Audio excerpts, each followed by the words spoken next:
آج کا دن جو خدا یسوع مسیح کی مخصوصیت کا دن ہے، خدا یسوع مسیح 8 دن کے بعد ہیکل میں سے مقدسہ مریم لے گی، اور وہاں پر سنے کیا لکھا ہے، جب 8 دن پورے ہوئے اور اس کے ختنے کا وقت آیا تو اس کا نام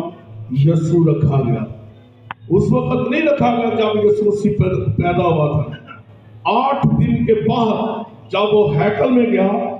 تو شریعت کا یہ دور تھا، فصل کا دور نہیں تھا، شریعت کا دور تھا، اور شریعت پر عمل کیا جاتا تھا۔ خدا یسوع مسیح نے شریعت کو پورا کیا، اور لکھا ہے اس کے ختنے کا وقت آیا تو اس کا نام یسوع رکھا گیا، جو فرشتے نے اس کے پیٹ میں پڑنے سے پہلے رکھا تھا۔ اور جب موسیٰ کی شریعت کے موافق ان کے پاک ہونے کے دن پورے ہو گئے تو وہ اس کو یروشلم میں لائے تاکہ خداوند کے آگے حاضر کرے، جیسا کہ خداوند کی شریعت میں لکھا ہے، ہر ایک پلوٹا خداوند کے لیے مقدس ٹھہرے گا، اور خداوند کی شریعت کے اس قول کے موافق قربانی کرے۔ کمریوں کا ایک جوڑا یا کبوتر کے 2 بچے لاؤ، اور دیکھو یروشلم میں شمعون نام ایک آدمی تھا، اور وہ آدمی راست باز اور خدا ترس اور اسرائیل کی تسلی کا منتظر تھا، اور روح قدس اس پر تھا۔ اس کو روح القدس سے آگاہی ہوئی تھی کہ جب تک تو خداوند کے مسیح کو دیکھ نہ لے موت کو نہ دیکھے گا۔ وہ روح کی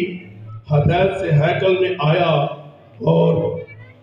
جس وقت ماں باپ اس لڑکے یسوع کو اندر لائے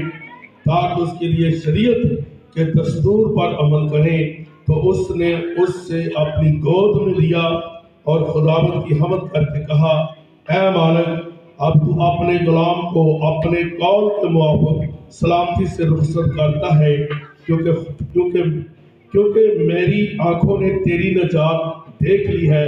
جو تو نے سب امتوں کے روبرو تیار کی ہے۔ خدا کے کلام پڑھے سنے جانے کے وسیلہ سے خدا سب کو برکت۔ یہ شریعت کے دور میں جب یسوع مسیح ہیکل میں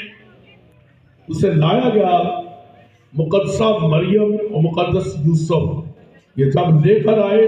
تو وہیں پر اس کے ختنے بھی کیے گئے، پھر اس کا نام بھی رکھا گیا یسوع۔ پھر خداوند کے حضور یہ وہ عہد تھا جو ہر پلوٹا خداوند کے حضور حاضر کیا جائے۔ خداوند یسوع مسیح پلوٹا تھا، کیونکہ اکلوتا بیٹا یہ خدا کا کہلاتا ہے۔ اور یہاں پر آگے لکھا ہے قربانیاں بھی پیش کی گئی، کمریوں کی، کبوتروں کی، یہ ایک شریعت کا دستور تھا۔ لیکن یہاں پر ایک شخص راست باز تھا، ایماندار تھا، شمعون اس کا نام تھا، وہ اسرائیل کی تسلی کا منتظر تھا کہ اسرائیل کی تسلی کو میں دیکھ لوں۔ تو خدا کے پاک روح نے اسے ہدایت کی تھی کہ جب تک تو اسرائیل کی تسلی کو دیکھ نہ لے اس وقت تک تو موت کو نہ دیکھے گا۔ جب وہ خدا یسوع مسیح کو مقدسہ مریم کی گود میں دیکھتا ہے تو وہیں پر جا کر اس بچے کو اپنی گود میں اٹھاتا ہے، اور پھر کہتا ہے کہ میں نے تیری نجات دیکھ لی جو تو نے سب امتوں کے واسطے رکھی، اب اپنے غلام کو اپنے قول کے موافق اپنے پاس بلا لے۔ اب یہاں پر نجات کا پیغام یہاں پر بھی حاصل ہے، اور یہاں پر بھی وہ کہتا ہے کہ میں نے اسرائیل کی نجات کو دیکھ لیا ہے، اب یہی نجات دہندہ ہے۔ اور پیچھے اگر ہم یوسف کو دیکھتے ہیں، مقدسہ مریم کو دیکھتے ہیں، تو ان کو بھی یہی پیغام ملا تھا کہ یہی اپنے لوگوں کو ان کے گناہوں سے کیا دے گا؟ نجات دے گا۔ میری بیٹیوں، میری بہنوں، میرے بھائیوں، یہاں پر کلام مقدس میں یہ 8 دن کے بعد یسوع مسیح کو جب ہیکل میں لایا جاتا ہے تو اس کے ختنے کیے جاتے ہیں، اسے مخصوص کیا جاتا ہے، اور اس کے لیے قربانیاں کی جاتی ہیں۔ اور بڑا معجزہ یہ ہے کہ شمعون اس مقدسہ مریم کو ایک بڑا اہم دکھ بڑا میسج بھی دیتا ہے کہ یہ مولود مقدس جو خدا کا بیٹا کہلائے گا، اس کے سبب سے تیری جان تلوار سے جیت جائے گی، اس کے